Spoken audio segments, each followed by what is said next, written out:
was intelligent, articulate, and handsome. A young man on the fast track to success. He looked like a young Cary Grant.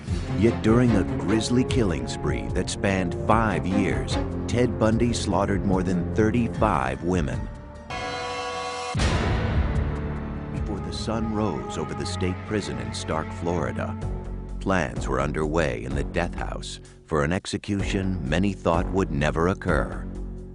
The electrocution of Ted Bundy, America's most notorious serial killer.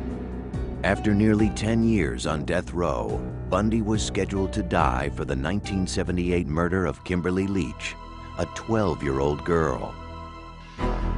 Yet he admitted to killing more than 30 others in a grisly bloodbath that took him through Washington State, Oregon, Utah, Idaho, and Colorado. Once he was arrested, Bundy taunted the system. He escaped twice from Colorado prisons while awaiting murder trials there. After his arrest in Florida, he showboated, acting as his own counsel while rapt groupies devoured his every move. He was like a movie star, and if he'd look around, they'd all giggle and nudge each other. And I thought, it never occurs to them that if he were free and he met them on a dark night, they're just the type of potential victim he would be looking for. But Bundy's natural cockiness was now gone as 2 guards led him to the death chamber. He'd had an easier death than any of his victims. Some 35 women may have fallen prey to him. Only he knew the real number, and he carried that with him to his grave. No one could guess that this clean-cut and good-looking young man was about to begin a series of rapes, tortures, murders, and dismemberments that would shock the world.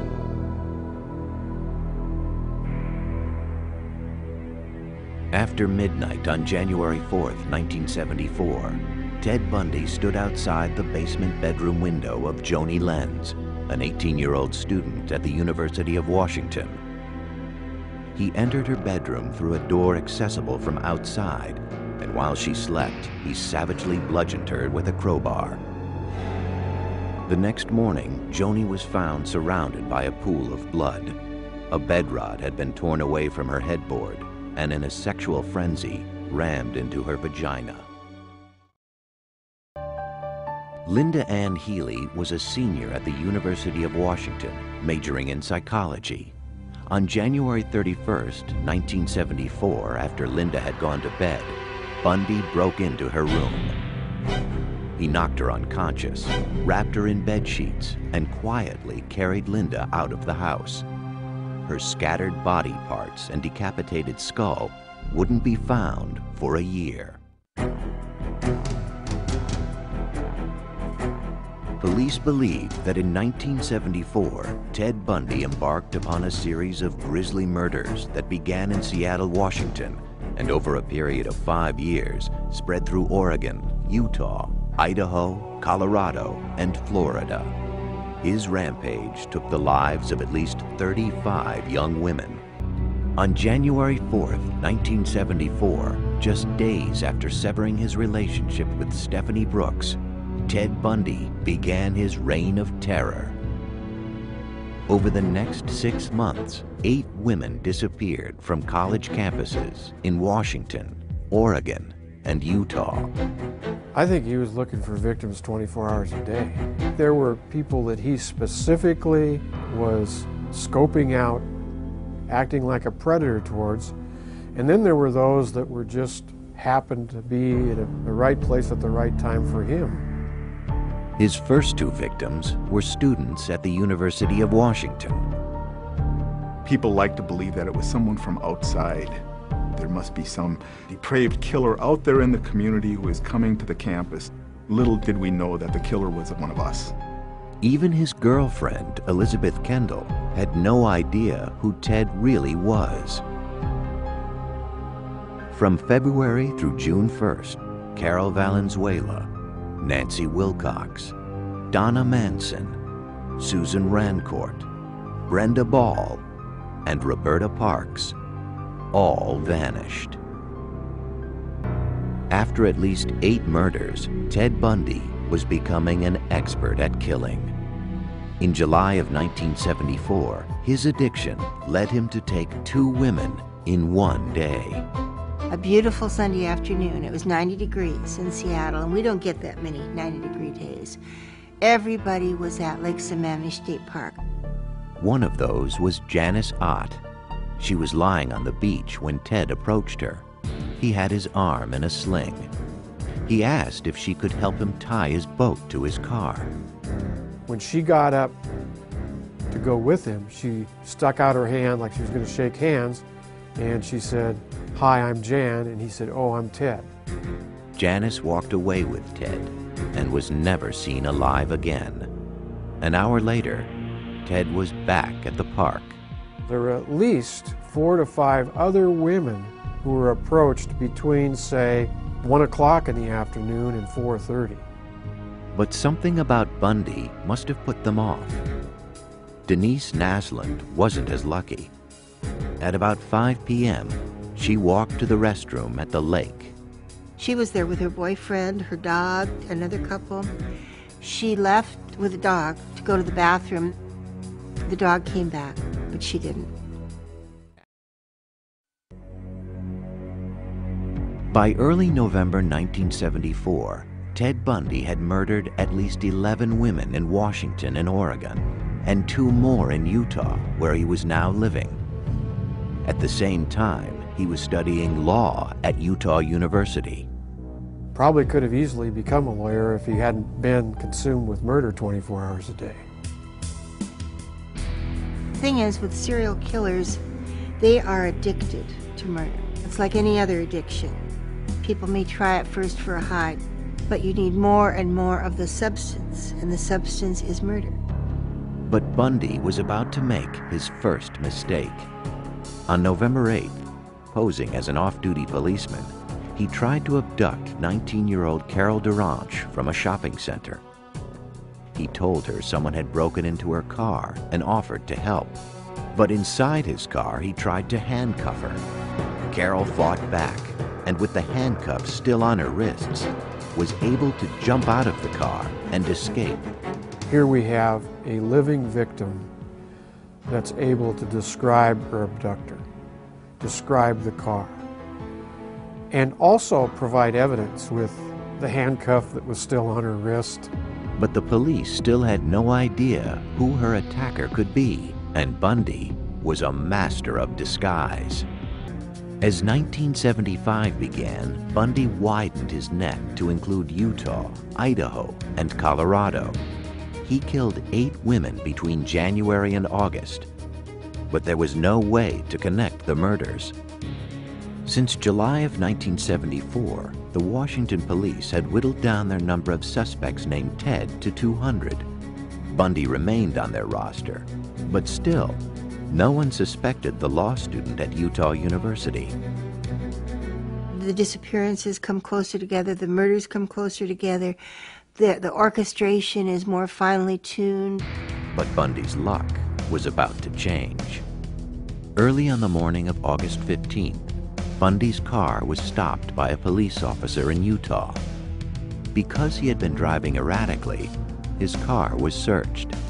In the midst of that investigation, the trooper found this bag. And in the bag was a crowbar, handcuffs, ski mask. So he carried his own chamber of horrors around with him. Bundy was immediately arrested on suspicion of burglary. They also found gas receipts and maps that later linked Bundy to the sites of the abductions in Colorado. And more importantly, in a police lineup, Carol DeRanche identified Bundy as the man who had attacked her. We were shocked. We couldn't believe it. We tried to raise money for a defense fund for him and tried to protect him. We couldn't believe it. They had to have the wrong guy. On February 23, 1976, Bundy went on trial for her attempted kidnapping. As the trial began, Bundy sat in the courtroom, totally convinced that he would be found innocent. But on the stand, Carol DeRanche told of her ordeal at his hands and pointed Bundy out as her assailant. he was found guilty and sentenced to 15 years in prison. While he was incarcerated, investigators linked him to the murder of Karen Campbell in Colorado. But nothing fazed Ted Bundy, even being featured as the lead story on the evening news. Have you ever physically harmed anyone? Ever physically harmed anyone? No. No. You know,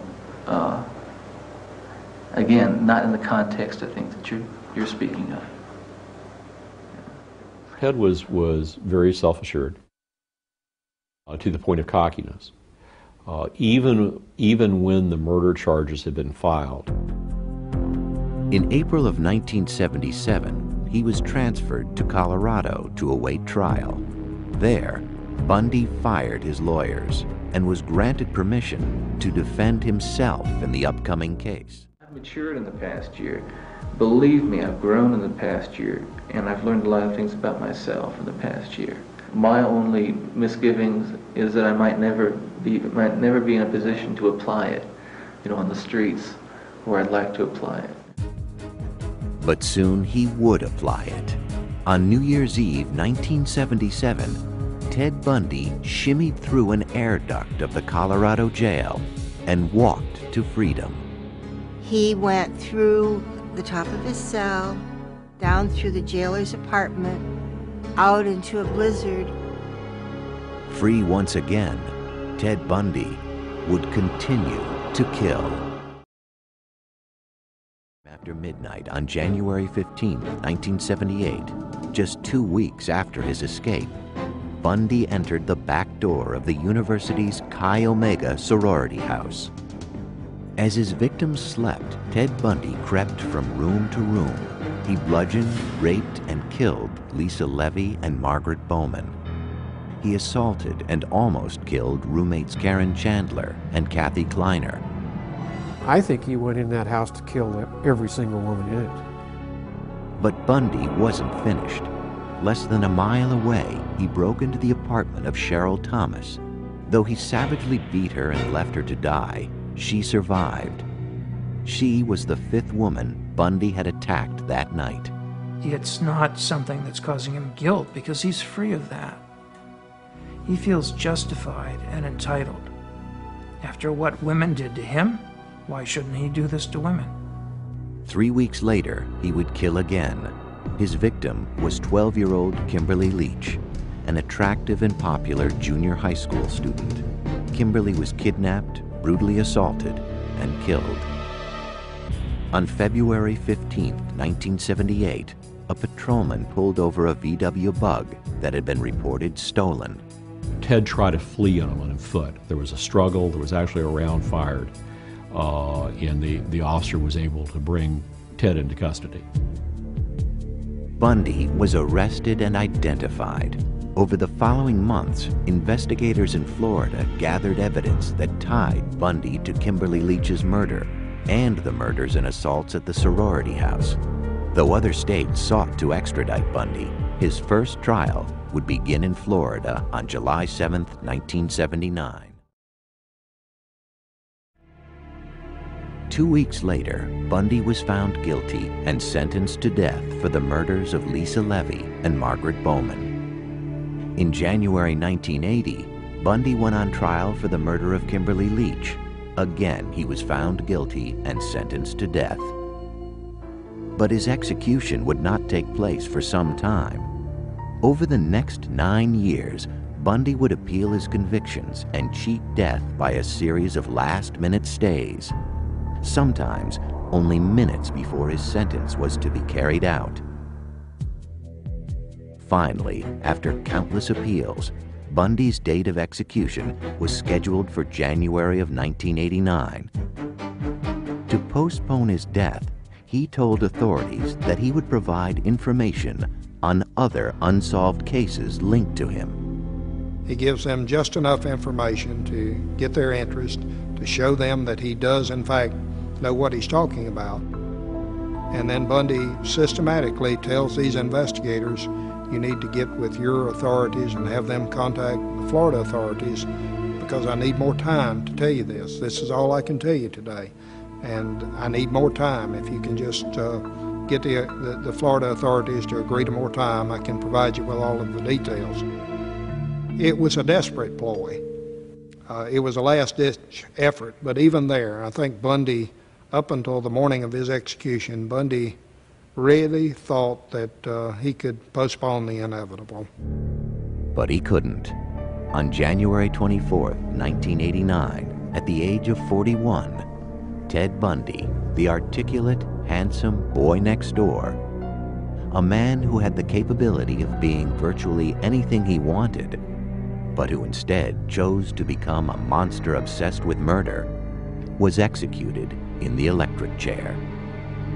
The real question isn't how to remember Ted Bundy. The question is how to remember all those girls. You know, right at the prime of their lives. You know, all these kids were 19, 20 years old. They had the world by the tail. They had the future. And how many families were left in just total tragedy and disarray? And unfortunately, we remember Ted Bundy, and I'd much rather remember those girls.